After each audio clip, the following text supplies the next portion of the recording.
Hello students, NC children academy की online classes में आपका स्वागत है। हम लोग 11th क्लास की केमिस्ट्री पढ़ रहे हैं और आपका टॉपिक जो है वो चल रहा था बेसिक कंसेप्ट ऑफ केमिस्ट्री।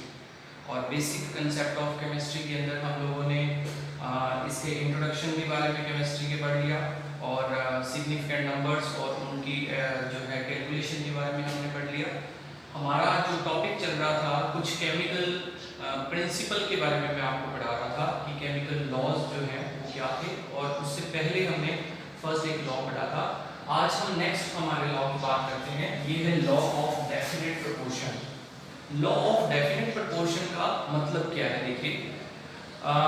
देखिए केमिस्ट्री के अंदर बहुत सारे कंपाउंड जो हैं वो बनते हैं, डिफरेंट काइंड के केमिकल्स जो हैं वो बनते हैं। तो उन केमिकल्स के अंदर जो एलिमेंट हैं उनका जो मास रेशियो है वो मास रेशियो हमेशा ही क्या रहता है, एक सिंपल फॉर्म में रहता है, या मैं कह दूं कि वो फिक्स रहता है। ठीक है, जैसे हम इसकी डेफिनेशन की बात करें, a pure chemical compound always contain same element combined together in the same definite proportion weight. ठीक है, यानी कि मैं मास की बात कर रहा हूं, मास जो है हमेशा क्या रहेगा, एक डेफिनेट प्रोपोर्शन में रहेगा। डेफिनेट प्रोपोर्शन का मतलब फिक्स है ना, हिंदी में हम लोग बोलते हैं निश्चित, बिल्कुल निश्चित रहेगा, बिल्कुल फिक्स रहेगा।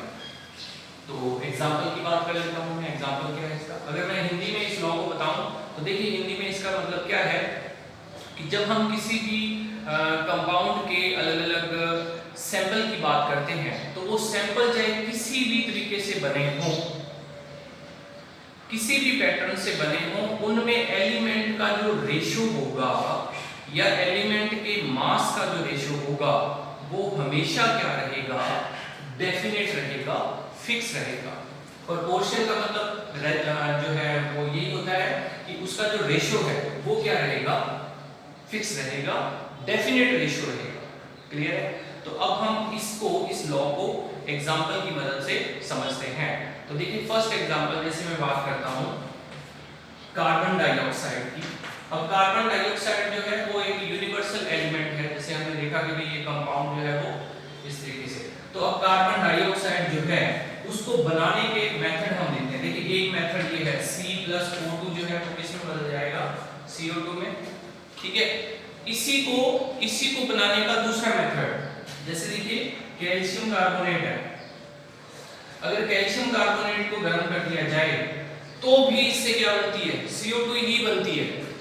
यानी कि CO2 को बनाने के मैंने आपको दो मेथड लिखे हैं, दो मेथड आपको बताए। एक और मेथड देखिए कैल्शियम कार्बोनेट, इसमें अगर हम कोई एसिड ऐड कर दें, यानी कि हाइड्रोक्लोरिक एसिड ऐड कर देते हैं या H2SO4 डाल दें, कोई सा भी एसिड डालना है इसके अंदर, तो जैसे ही कैल्शियम कार्बोनेट में हम एसिड डालेंगे तो ये कैल्शियम कार्बोनेट जो है वो इस तरीके से बदल जाएगा, CaCl2 CO2 प्लस H2O। तो यहाँ पर तीन मेथड आपने देखे। ठीक है, तीनों ही मेथड में क्या बन रही है, कार्बन डाइऑक्साइड बन रही है। तीनों ही मेथड में कार्बन डाइऑक्साइड में अगर मैं रेशियो की बात करूं, मास रेशियो की बात करूं, तो कार्बन का मास कितना है, यहाँ पर 12 है, और ऑक्सीजन का मास कितना है, 32 है। एक ऑक्सीजन का मास जो होता है 16 होता है, तो दो का कितना होगा, 32 होगा। तो यहाँ देखिए कि ये रेशियो जो है इसमें कोई चेंज आ रहा है क्या, नहीं आ रहा। तो इसमें कोई चेंज नहीं आ रहा, चाहे वो CO2 इस मेथड से बनी हो, चाहे CO2 इस मेथड से बनी हो, और चाहे ये CO2 जो है वो इस मेथड से बनी हो। मेथड देखिए तीनों अलग अलग है, लेकिन ऑक्सीजन और कार्बन का जो रेशियो है वो तीनों के अंदर क्या है, सेम है। तो इसका मतलब ये हुआ कि ये जो है डेफिनेट प्रोपोर्शन का लॉ है, यानी कि इसमें इसका रेशियो जो होगा वो क्या रहेगा, डेफिनेट रहेगा। सबको क्लियर है? अब हम इसका एक और एग्जांपल देखते हैं डेफिनेट प्रोपोर्शन का। ये तो कार्बन डाइऑक्साइड का एग्जांपल था। जैसे देखिए नेक्स्ट एग्जांपल जो है वो है Cu+O2, तो ये बन जाएगा CO। ठीक है, बैलेंस कर दोगे तो 2 आ जाएगा ना यहाँ पर CO। फिर देखिए Cu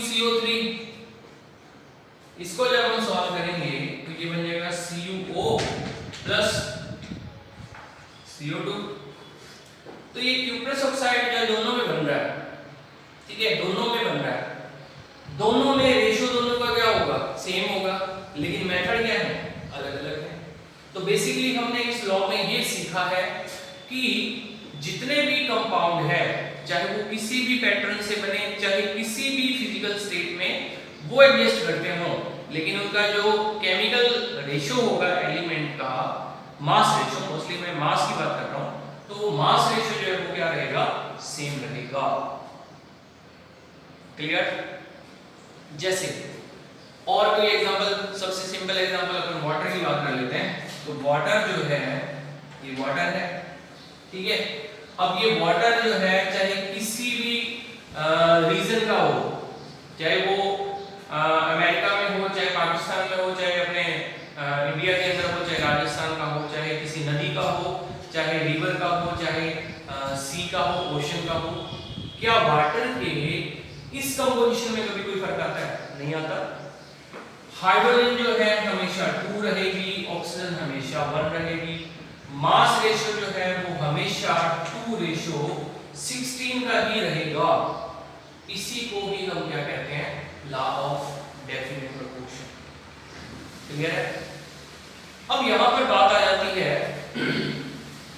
कि अगर डेफिनेट प्रोपोर्शन का लॉ है तो फिर तो ये यूनिवर्सल लॉ होना चाहिए था। यूनिवर्सल का मतलब कि हर एक पे फुलफिल होगा, हर एक कंपाउंड पे लागू होगा।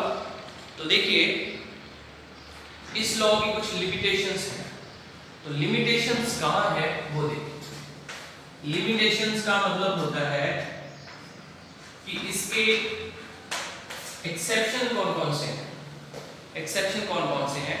तो देखिए मैं एक एग्जांपल ले रहा हूं यहां पर कार्बन डाइऑक्साइड का, ओके, कार्बन डाइऑक्साइड, ठीक है। अभी हमने सीख लिया कि कार्बन और ऑक्सीजन का रेशियो जो है वो कितना होगा, 12:32 का होगा। देखिए कैसे, कार्बन रेशियो ऑक्सीजन, ऑक्सीजन 2 है, कार्बन का मास जो है वो 12 है, ऑक्सीजन का कितना है 32 है। तो ये तो फिक्स है, डेफिनेट रेशियो है, नो डाउट। अब दिक्कत यहां है कि जो कार्बन है ना, कार्बन के आइसोटोप होते हैं, ओके। तो कार्बन जो है C12, C13 और C14 तीन फॉर्म में होता है। यहां पर अगर मैं बात करूं कार्बन डाइऑक्साइड की जिसमें कार्बन 12 हो, तो उसमें कार्बन का रेशियो क्या होगा, 12:32 होगा। क्लियर? बट अगर CO2 का कंपोजिशन है और उसमें कार्बन 12 की जगह कार्बन 14 है, कार्बन 14 है, तो फिर रेशियो क्या हो जाएगा, 14:32 हो जाएगा। यानी कि अब इस लॉ का जो हमने यहाँ लॉ लिखा था डेफिनेट प्रोपोर्शन का, उस लॉ का ये एक्सेप्शन है। यहाँ देखिए कि इस लॉ को ये एग्जांपल जो है वो फुलफिल नहीं कर रहा। तो ये देखिए कि यहाँ पर 12 आ गया और इसी फार्मूले की बात करें तो यहाँ पर 14 आ गया, तो रेशियो चेंज हो गया। इसका मतलब ये है कि ये इसकी लिमिटेशन है। जहां पर हम आइसोटोप यूज करेंगे तो आइसोटोप की जगह फिर क्या होगा, ये लॉ जो है वो फुलफिल नहीं होगा। क्लियर है? तो ये लॉ आपको याद रखना है। तो इसके एग्जांपल आपको बुक में दिए हैं, उसको आपने सॉल्व कर लेना है। मैंने आपसे ये कहा था कि मैं रोजाना एक आपसे क्वेश्चन पूछूंगा।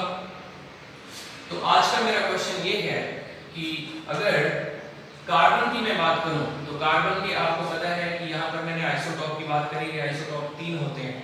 आपको ये बताना है कि कार्बन के अगर आइसोटोप 3 है तो ऑक्सीजन के आइसोटोप कितने होते हैं, ऑक्सीजन के आइसोटोप कितने हैं और वो कौन कौन से हैं।